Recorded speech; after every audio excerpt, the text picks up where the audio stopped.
Hi, welcome to Bit, the world's most powerful document collaboration platform.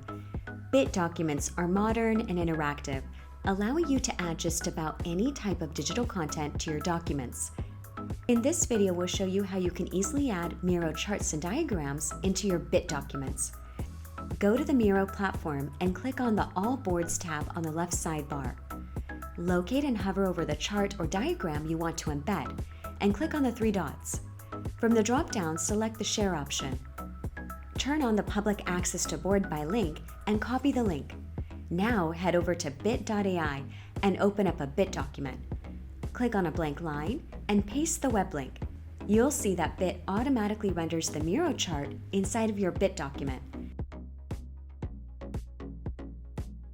Bit has rich embed integrations with over 100+ different applications. To learn more about our other integrations, watch our other videos. Bit.ai, the world's most powerful document collaboration platform.